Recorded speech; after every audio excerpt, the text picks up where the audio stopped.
Well, hello. Finally, I've done it. At least I think I've done it. I've finally managed to reduce my ego to the size of a pea. I'm not sure what you're seeing on your screen, but if tell me if I'm a really tiny person, um, or maybe it's just me what I'm seeing on the screen. Hello and welcome. This is Philip Carr-Gomm. Welcome to Tea with the Druid 381. Tea with the Druid is brought to you by the Order of Bards, Ovates and Druids. Tiny! Hooray! I've made it, finally. It's taken so long. I'll tell you about this in a minute, but let's see. Everybody's you're a really tiny person. Hello from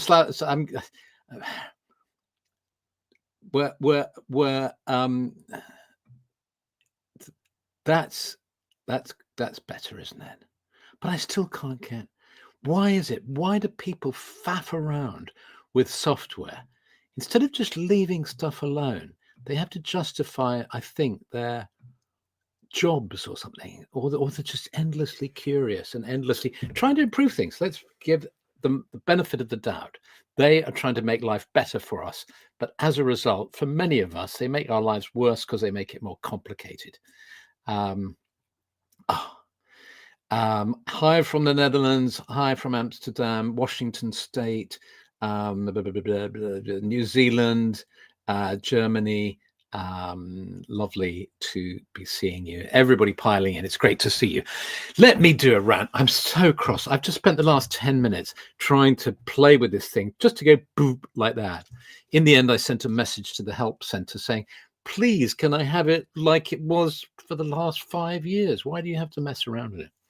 It's so complex. I even watched a little video they've got on the thing, but it's like that with everything, isn't it? Don't you find that? Do you remember? I hate Facebook, but when I used to spend time on it, it kept changing all the time, the instructions and how to do it and all the rest of it.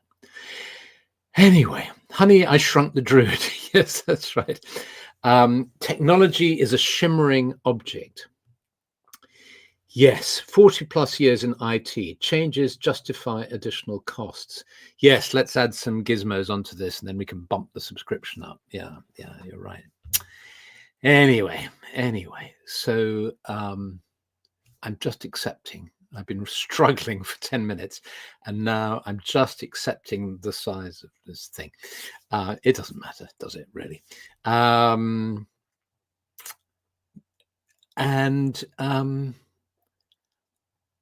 I tuned in. What should we talk about together? Ending the hunger of the mind. Here we are coming towards the time of Samhain, the time of endings. In the Northern Hemisphere. In the Southern Hemisphere, you're moving into new beginnings and into the spring. And so that's lovely for you, those of you who are in New Zealand and other places.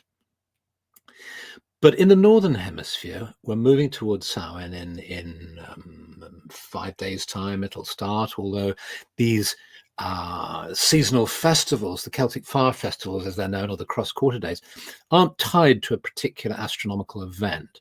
And so they're more like a period of time around 31 October to 2nd of November. But all really from now onwards, we're entering this sort of liminal period of Samhain. A time to honor our ancestors, honor those loved ones who've gone before us, and to think about endings. And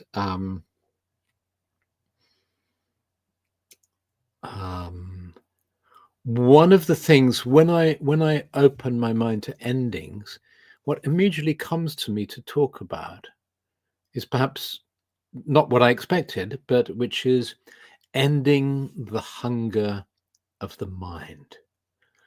And when I received that title for our chat today, it felt so right. Andrew says technology has turned on its head the idea that the elders have something to offer society, as younger generations who are more tech savvy became more desirable as employees than the wisdom of experience. Yes, I know, you know, that joke of like, you can tell how old somebody, if you go into a house, if you're, you know, looking to buy a house or to rent a house, you go into the house, you know how old the residents are by whether or not the video machine is in. This is in the old days, we don't have them anymore, but you know, the DVD player or the video player would be flashing because nobody could work out how to stop it, you know, and all the rest of it. And you'd have to get somebody younger than 20 to operate the controls for you. So yes, how do we end the hunger of the mind? And you know, the way the internet and now AI is so seductive and offers so much, it promised and promises to make things quicker for us so we can find stuff quicker, like gadgets that save time, but you end up spending more time getting them repaired and finding out which one to buy and reading the reviews and then sending it back because it doesn't work, and then working out how to use it, and you know, and then having to wash it up afterwards when you could have just cut the banana with your knife. Do you know what I mean? It's like that. It's like actually we just spend more time, and of course, surprise surprise, the more we learn, and I know this because I'm voracious, I love to read stuff and research stuff and to dive in and to understand. And what I'm slowly understanding, very slowly, it's taken me a long time, but I'm slowly understanding, is that it never ends. I will never get it. I'll never get it. I'll never fully. Of course, of course.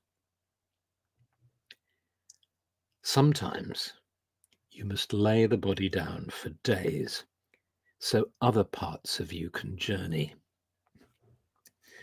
Voices in the square world may tell you you're wasting time. Other voices, meaning well, may become a cacophony of crows.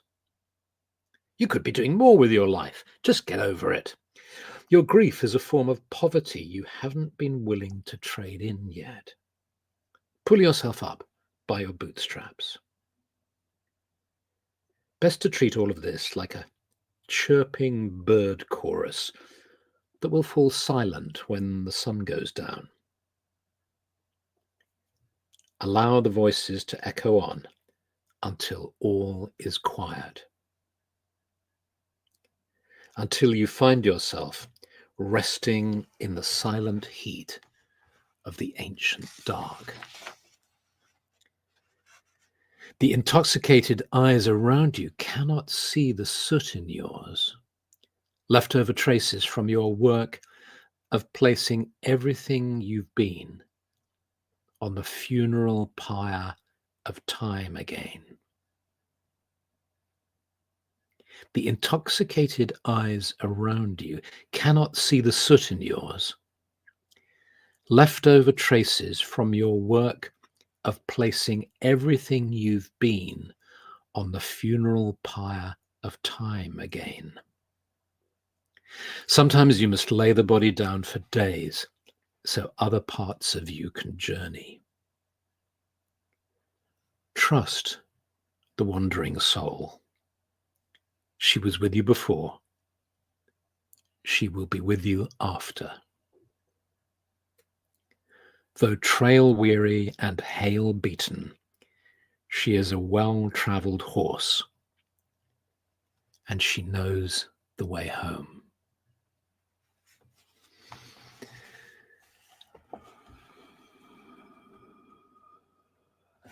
That is the poem Allegiance by Frank LaRue Owen in his book The Temple of Warm Harmony, which I've read a number of times from this book before. I just like it so much. In the spirit of internal family systems, we could thank our precious minds for trying to help us and ask them to take a step back, to rest and be refreshed. Yes, thank you. Yes, we thank the mind and we ask it to rest. And indeed, I will thank the people at StreamYard for coming up with all these gizmos and ask them to please tell me how I can have it in idiot mode. I had a idea with a friend of mine. You know the dummy? Was it the Dummy's Guide? They have these big black thick books. Dummy's Guide to your Mac, or Dummy's Guide to everything Spanish. Writing novels. The Dummy's Guide to Writing Novels. Very good book actually. They're huge, and we realised that we're too stupid to use those. We need the complete Idiot's Guide. Not the Dummy's Guide. That's already too sophisticated. You know why? Because it'll say something like, okay, I'll tell you how to do this. Press the Command Option key Shift 1. And then you look at your board and it hasn't marked the keys or, your thing, or it tells you to do a procedure that you can't do on your keyboard. Anyway, enough. Stop it, Philip. Let's go into a meditation. I think I might read that poem again because it just really speaks. Liz Hill says, I've always been a fan of idiot proofing my life. I'm not Liz, you'll have to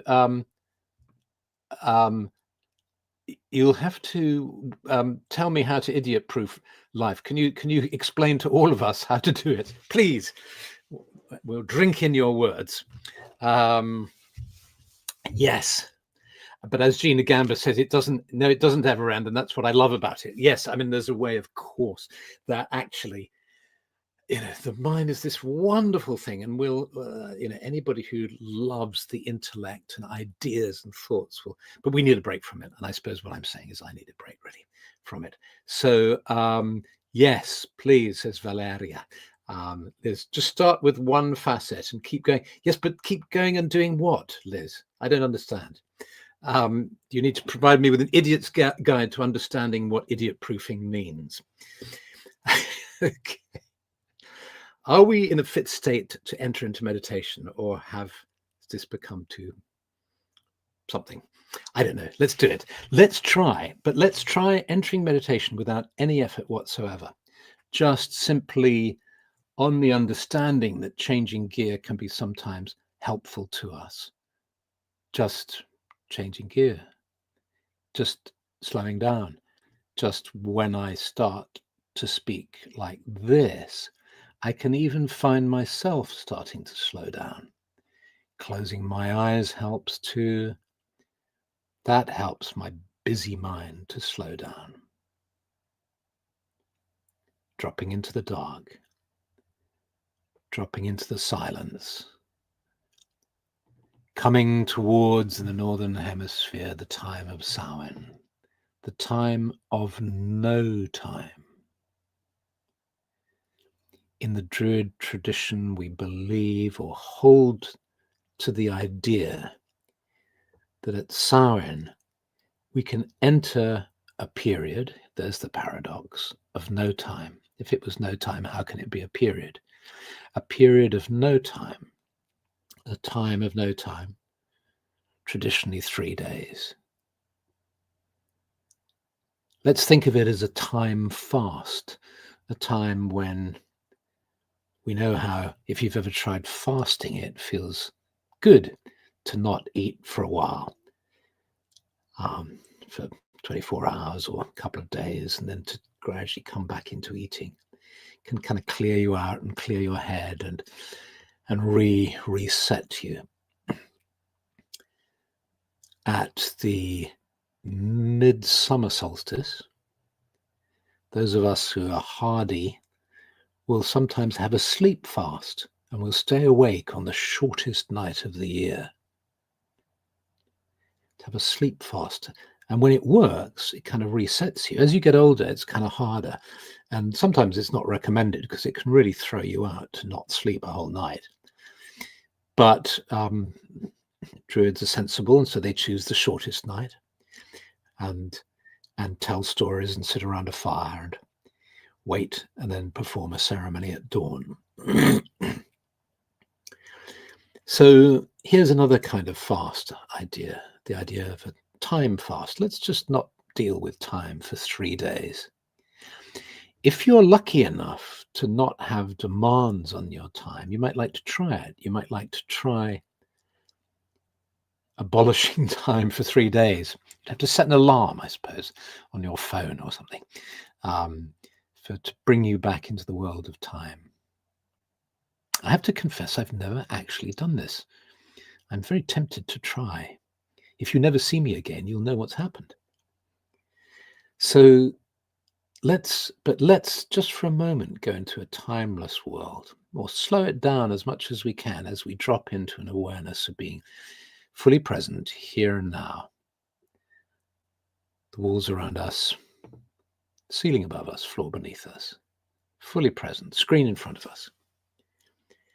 And then just if it feels okay, just as you breathe in, hold for a moment, and then breathe out fully and deeply. You imagine the walls and ceiling and floor just melting away as you find yourself seated in the sacred grove, this magical clearing in the forest, surrounded by people of like mind who want to sit and gather by the fire, gather in circle, gather in community.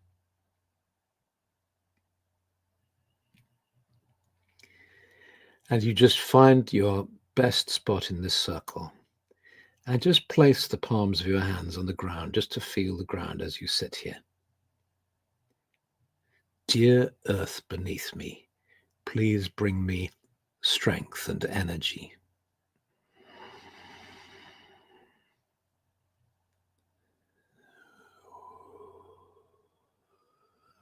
And just feel the stabilizing energy of the earth flowing through your being.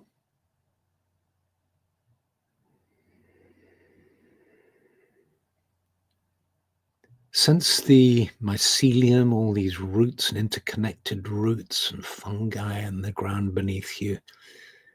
And then feel the way the roots of the trees are drawing up the moisture, and you become aware of the trunks of the trees now. O spirits of the trees, please bring me blessings. Please bring me vitality and strength, health and uprightness. I admire your beauty.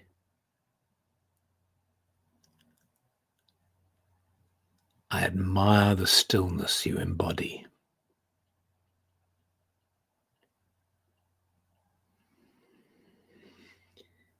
And as you breathe in and you breathe out, you breathe in the aroma of the trees and of the forest.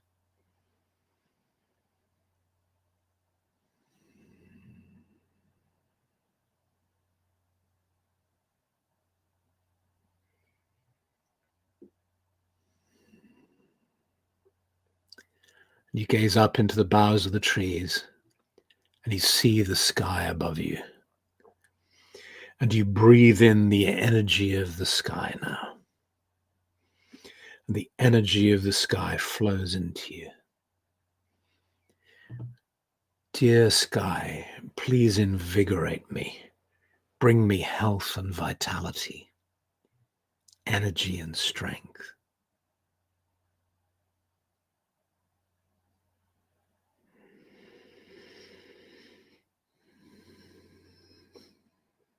And the energy of the sky meets the energy of the earth within the center of your being.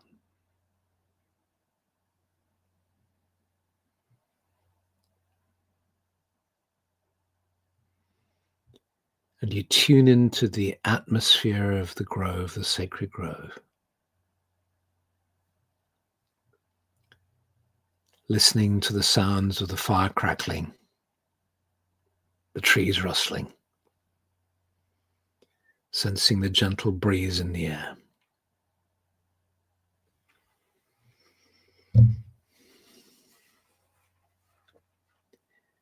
And then let's hear that poem again in the spirit of Eisteddfod. in the spirit of a celebration of the magic of the spoken word, of poetry.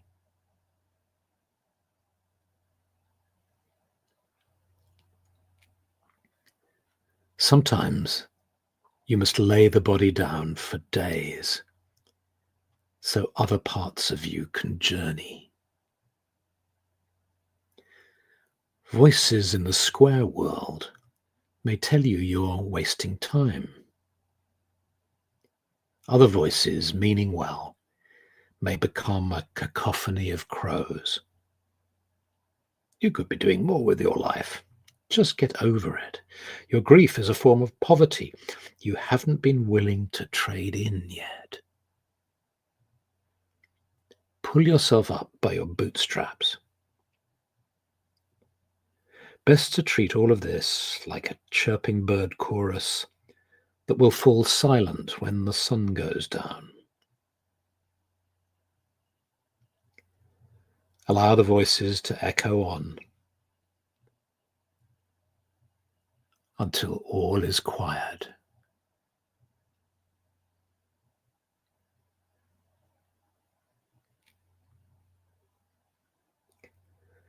Until you find yourself resting in the silent heat of the ancient dark.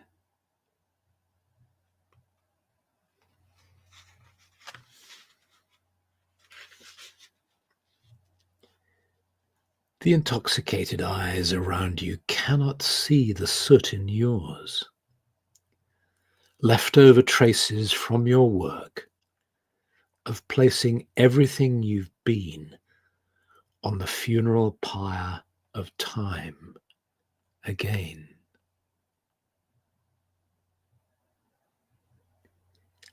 Sometimes you must lay the body down for days so other parts of you can journey. Trust the wandering soul. She was with you before. She will be with you after. Though trail-weary and hail-beaten, she is a well-travelled horse, and she knows the way home.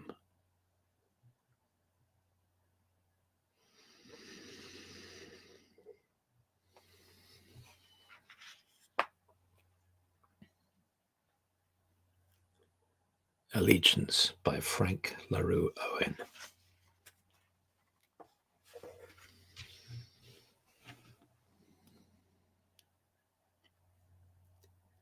Seated in the grove, you sense the presence of those around you. You sense the quiet, silent communion of the whole group. 250 people from around the world who in spirit are together here now at this moment in their lives. Whether in New Zealand or America or Europe or Britain or Ireland, Ukraine,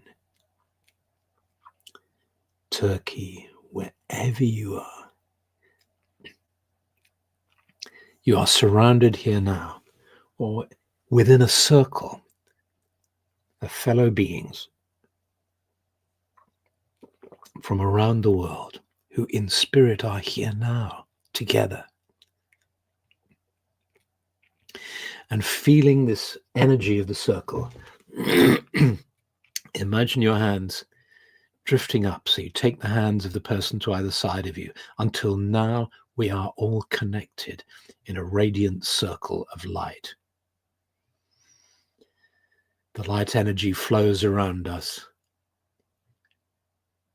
The energy of this circle is strong and bright and clean and calm. May peace prevail on earth. May goodwill prevail on earth.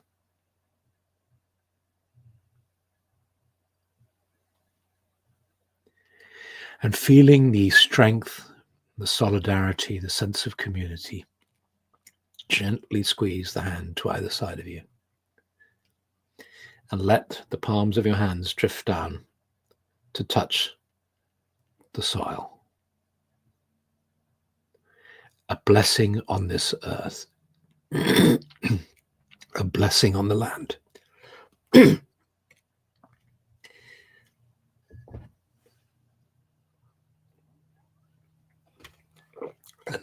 And now sense your hands moving up to your heart. You place your hands on your heart. May there be a blessing on my life. May there be a blessing on all lives, on all of life. May there be a blessing on the land. And as you do this, you feel the warmth of your hands spreading into your body, and your awareness of the body grows stronger as your awareness of being in the sacred grove begins to fade.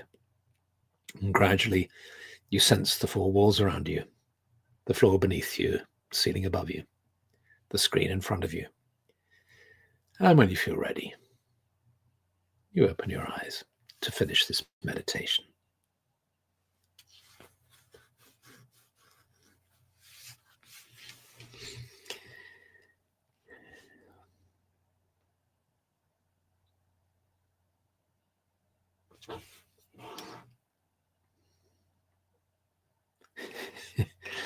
I'm reading your comments here. Removing oneself from time by setting an alarm. What a super contradiction. Yes.